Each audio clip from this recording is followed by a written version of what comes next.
दोस्तों, किसी को बुरा बोलना, चुगली करना, बुराई करना, जलन व ईर्ष्या का भाव रखना, यह सब आपकी तरक्की व खुशियों को रोक देते हैं, आपके जीवन में गहरा प्रभाव डालते हैं। क्या भाग्य में लिखा कभी मिट सकता है? आज की इस सुंदर कहानी में आपको पता चलेगा कि जो कुछ भी हमारे जन्म से पहले लिखा जा चुका होता है, क्या उसको मिटाया जा सकता? सब कुछ जानना चाहते हैं तो इस सुंदर कहानी को कृपया अंत तक जरूर सुने। दोस्तों, यह कहानी बड़ी ही शिक्षाप्रद, महत्वपूर्ण और ज्ञानवर्धक है। मेरा आपसे निवेदन है कि कहानी के अंत तक हमारे साथ में बने रहना। नमस्कार दोस्तों, बुद्धा स्टोरी 563 चैनल में आपका दिल से स्वागत है।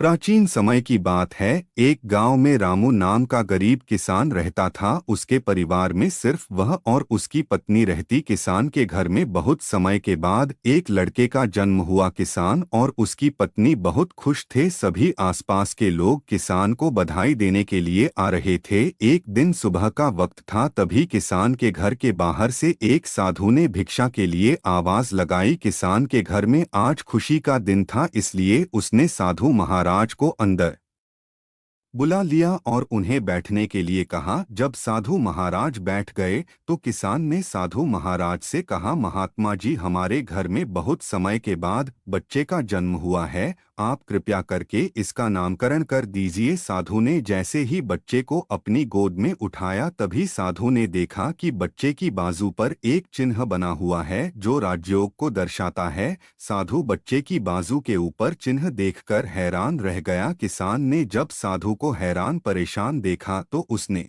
कहा, महात्मा जी, क्या बात है, आप इतना परेशान क्यों नजर आ रहे हो? साधु ने कहा, बेटा, मैं परेशान नहीं हूँ, बल्कि मैं तो बहुत खुश हूँ, क्योंकि तुम्हारा बेटा बहुत किस्मत वाला है। तुम्हारे बेटे की किस्मत में राजयोग लिखा है। किसान ने कहा, महात्मा जी, मैं आपकी बात समझा नहीं, आप क्या कहना चाहते हो? साधु ने कहा, बेटा, तुम्हारा पुत्र एक दिन राजा बनेगा। इसका विवाह 16 वर्ष की आयु में इस राज्य की राजकुमारी के साथ होगा और फिर यह इस नगर का राजा बन जाएगा। साधु की बात सुनकर रामू बहुत खुश हुआ। जब गांव के लोगों को पता चला कि रामू का बेटा एक दिन इस नगर का राजा बनेगा, तो सभी लोग उसको देखने के लिए आने लगे। एक दिन की बात है, उस नगर का राजा हिरण का शिकार करता करता काफी दूर जंगल में निकल गया, लेकिन हिरण राजा के हाथ नहीं आया। राजा को हिरण का पीछा करते करते प्यास लग गई थी, लेकिन राजा को आसपास कोई नदी या तालाब भी नहीं मिला जहां से वह पानी पी सके। राजा काफी समय से जंगल में इधर-उधर घूम रहा था। राजा पानी की तलाश में भटकता हुआ उसी गांव में पहुंच गया जहां रामू रहता था। तभी राजा की नजर एक महात्मा के ऊपर पड़ी। राजा ने महात्मा से पानी मांगा। महात्मा ने राजा को रुकने के लिए कहा और अपनी कुटिया के अंदर से पानी लेने के लिए चले गए। महात्मा ने पानी लाकर राजा को दिया। राजा पानी पीने लगा। पानी पीने के बाद राजा ने देखा कि बहुत सारे लोग बाहर इकट्ठे होकर जा रहे थे। राजा ने महात्मा से उन लोगों के बारे में पूछा तो महात्मा ने कहा, यह सभी रामू के घर जा रहे हैं, क्योंकि उसके घर में एक बहुत ही किस्मत वाला बच्चे का जन्म हुआ है और एक साधु बाबा ने उसके बारे में भविष्यवाणी की है। राजा ने पूछा, बाबा, ऐसी कौन सी भविष्यवाणी की है जिसके कारण सभी लोग वहां जा रहे हैं? महात्मा ने कहा, साधु बाबा ने बताया है कि जब रामू का बेटा 16 साल का होगा तो उसका विवाह इस राज्य के राजा की पुत्री के साथ होगा और उसका पुत्र इस राज्य का राजा बनेगा। महात्मा की बात सुनकर राजा को बहुत गुस्सा आया कि आखिर एक मामूली किसान का बेटा उसकी पुत्री के साथ विवाह कैसे कर सकता है। राजा ने महात्मा से कहा, महात्मा जी, मैं ही इस राज्य का राजा हूँ और आप क्या सोचते हो, एक मामूली किसान के बेटे के साथ मैं अपनी बेटी की शादी कर दूंगा? महात्मा ने कहा, राजन, जो इस बच्चे के भाग्य में लिखा है उसे कोई नहीं मिटा सकता। राजा को अपनी ताकत पर बहुत घमंड था। उसने कहा, महात्मा जी, मैं भगवान का लिखा हुआ आपको मिटाकर दिखाऊंगा। महात्मा ने मुस्कुराते हुए कहा, राजन, मैं भी यही हूँ और आप भी यही हैं, देखते हैं। राजा ने महात्मा को प्रणाम किया और वापस अपने राजमहल चला गया। रात को राजा को नींद नहीं आ रही थी। वह यही सोच रहा था कि किसी भी हालत में उस साधु की भविष्यवाणी को सच नहीं होने देनी है। अगले दिन राजा अपना वेश बदल रामू के गांव में पहुंच गया। लोगों से पूछता पूछता राजा रामू के घर पहुंचा। राजा ने रामू के घर के बाहर जाकर उसे आवाज लगाई। रामू उसकी आवाज सुनकर घर से बाहर आया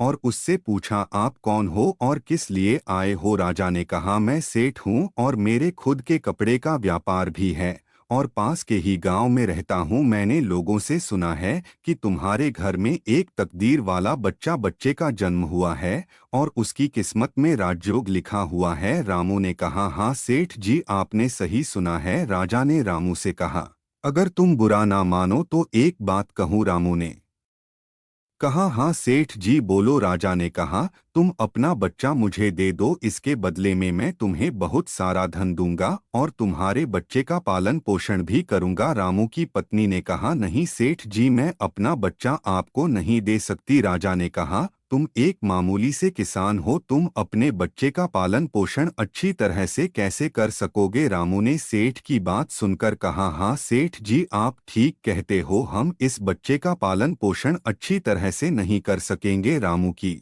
बात सुनकर उसकी पत्नी ने का हो जाएगा, तब आप मुझे इसे वापस कर दोगे? राजा ने कहा, हाँ ठीक है, जब तुम्हारा बच्चा 16 वर्ष का हो जाएगा तो मैं इसे तुम्हें वापस कर दूंगा। यह कहकर राजा ने बच्चे को ले लिया और वहां से चला गया। राजा अपने साथ बच्चे को लेकर एक नदी पर पहुंचा। राजा ने सोचा था कि वह बच्चे को नदी में छोड़ देगा और उसकी मृत्यु हो जाएगी, लेकिन बच्चे का मासूम चेहरा देखकर उसको नदी में छोड़ने की हिम्मत नहीं हुई। बहुत सोचने के बाद राजा ने लकड़ी का एक संदूक लिया और बच्चे को संदूक में बंद करके पानी में बहा दिया। राजा ने सोचा संदूक गहरी नदी में जाकर अपने आप ही डूब जाएगा और यह बच्चा मर जाएगा। यह सोचकर राजा अब निश्चित होकर वापस राजमहल में चला गया कि अब यह बच्चा वापस नहीं आएगा और मेरी बेटी के साथ इसकी शादी भी नहीं होगी। मैंने भाग्य का लिखा हुआ मिटा दिया। उधर वह संदूक बहता हुआ एक नदी के किनारे पर पहुंचा जहां पर एक धनवान सेठ सूर्य देवता को जल चढ़ा रहे थे। उस सेठ ने जब संदूक को खोलकर देखा तो उसके अंदर एक बच्चे को देख वह हैरान हो गए। उस सेठ की कोई संतान नहीं थी। सेठ उस बच्चे को अपने घर ले गया। सेठ की पत्नी बच्चे को देखकर बहुत खुश हुई। उसने जब सेठ से पूछा कि यह बच्चा किसका है तो सेठ ने उसको बच्चे के बारे में बताया कि कैसे वह उस नदी में बहता हुआ मिला है। सेठ और उसकी पत्नी ने बच्चे के लिए भगवान को हाथ जोड़कर धन्यवाद किया। अब वह बच्चा सेठ के घर में पलने लगा। सेठ ने उस लड़के का नाम सूरज रखा था। इसी धीरे धीरे 16 वर्ष बीत गए। सूरज बहुत ही समझदार और बुद्धिमान था। एक दिन सूरज को अध्यापक पढ़ा रहा था। अध्यापक जो कुछ भी पूछता सूरज तत्काल उसका जवाब देता। यह देखकर अध्यापक ने सूरज को कहा, तुम तो बहुत ही समझदार और ज्ञानी हो, तुम आगे चलकर बहुत बड़े आदमी बनोगे। अध्यापक सूरज की प्रशंसा कर रहा था कि तभी वहां से वही राजा गुजर रहा था जो किसी दूसरे राज्य में किसी काम से जा रहा था। राजा ने जब सूरज की तरफ देखा तो राजा वहीं पर रुक गया। राजा ने सूरज से पूछा, बेटा तुम कौन हो और कहाँ रहते हो और तुम्हारे पिताजी का नाम क्या है? सूरज ने कहा, महाराज मैं सेठ हीरालाल का पुत्र हूँ। यह पूछकर राजा वहां से चला गया। अपना कार्य करने के पश्चात राजा जब वापस आया तो वह सेठ हीरालाल के घर गया और उसने हीरालाल से कहा, तुम्हारा बेटा बहुत ही समझदार और बुद्धिमान है। सेठ हीरालाल ने राजा की बात सुनकर कहा, महाराज मैं उसका असली पिता नहीं हूँ, मैंने तो उसे सिर्फ पाला है, लेकिन वह मेरे लिए बेटे से भी बढ़कर है। राजा ने सेठ हीरालाल से पूछा, क्या यह लड़का आपका पुत्र नहीं है? तो फिर यह लड़का आपको कहाँ से मिला? फिर सेठ हीरालाल ने राजा को सारी कहानी सुनाई कि कैसे वह उसे बहते हुए पानी में एक संदूक से मिला था। जब राजा ने सेठ हीरालाल की बात सुनी तो वह चौंक गया। राजा समझ गया था कि यह बच्चा वही है जिसे मैंने 16 साल पहले नदी में बहा दिया था। राजा और सेठ हीरालाल अभी बातें कर ही रहे थे कि वहां पर सूरज आ गया। राजा ने सूरज को देखा तो उसने सेठ हीरालाल से कहा, सेठ जी मुझे आगे किसी काम से जाना है,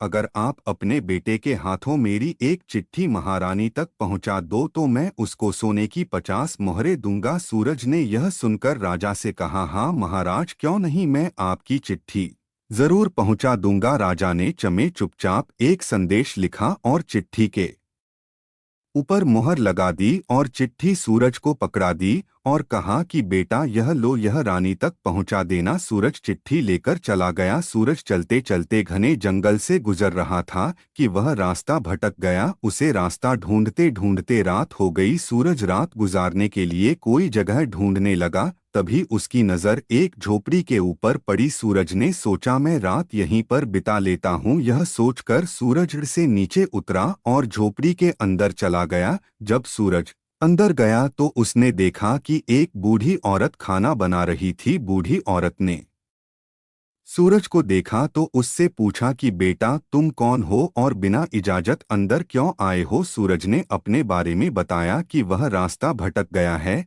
इसलिए रात गुजारने के लिए यहाँ पर आया है। सूरज की बात सुनकर बूढ़ी औरत को उसके ऊपर दया आ गई, लेकिन फिर बूढ़ी औरत ने सूरज से कहा, बेटा तुम्हारा यहाँ पर रुकना ठीक नहीं है, क्योंकि यह डाकुओं का अड्डा है। अभी कुछ ही देर में डाकू आने वाले हैं। यदि उन्होंने तुम्हें यहाँ देख लिया तो तुम्हारे लिए परेशानी खड़ी हो जाएगी। सूरज ने कहा, लेकिन माताजी इतनी भयानक रात में मैं कहीं और जा भी नहीं सकता। अगर मैं बाहर गया तो जंगली जानवर मुझे खा जाएंगे। इससे अच्छा है मैं यहाँ कोने में जाकर लेट जाता हूँ। यह कहकर सूरज कोने में जाकर लेट गया। कुछ समय के बाद डाकू अपने घर वापस आए। डाकुओं ने जब घोड़े को बाहर देखा तो सूरज बूढ़ी माता से उसके बारे में पूछा। बूढ़ी माता ने उनको बताया कि इसका नाम सूरज है, यह बहुत ही नेक दिल बच्चा है और यह राजा के काम से राजमहल जा रहा है। जब डाकुओं ने यह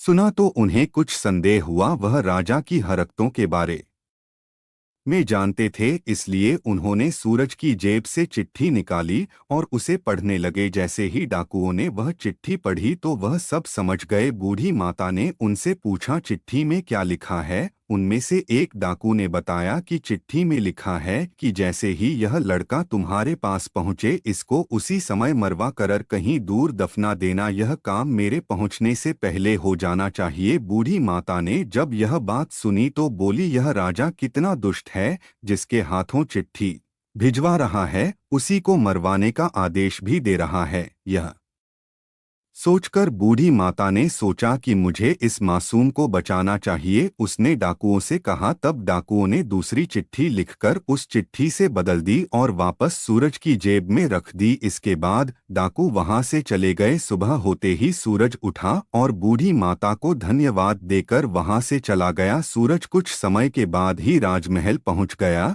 और उसने चिट्ठी महारानी को दे दी। महारानी ने चिट्ठी पढ़ी तो चिट्ठी में लिखा था कि यह मेरे आने से पहले ही तुम इसका विवाह राजकुमार से कर दो। महारानी सोचने लगी कि आखिर ऐसे कैसे महाराज किसी अनजान से राजकुमारी का विवाह कर सकते हैं, लेकिन फिर उसने देखा कि चिट्ठी पर राजा की मोहर भी लगी हुई थी, इसलिए यह लड़का झूठ नहीं बोल सकता। यह सोचकर महारानी ने राजकुमारी का विवाह उस युवक से कर दिया। कुछ दिनों के बाद जब राजा वापस आया तो उसे पता लगा कि उसकी पुत्री का विवाह उसी युवक से हो गया है। यह सुनते ही राजा गुस्से से आग बबूला हो गया और उसने महारानी से पूछा, तुमने यह सब क्यों किया। तब महारानी ने बताया कि महाराज, जैसा कि आपने चिट्ठी में लिखा था मैंने वैसा ही कहा। राजन, मैं वही हूँ जिसे तुम आज से 16 वर्ष पहले भाग्य का लिखा मिटाने की बात बोलकर आए थे। जैसे ही महात्मा ने यह बात कही राजा एकदम से चौंक गया, उसे सब कुछ याद आ गया। महात्मा ने मुस्कुराते हुए कहा, क्यों राजन, भाग्य का लिखा मिटा दिया। राजा ने आंखें नीची करके कहा, नहीं महात्मा जी, मैं भाग्य के हाथों हार गया। महात्मा ने कहा, राजन, भाग्य के हाथों कोई नहीं जीत सकता, इसलिए अब सूरज को अपना दामाद स्वीकार करो और अपना राजपाट उसको सौंप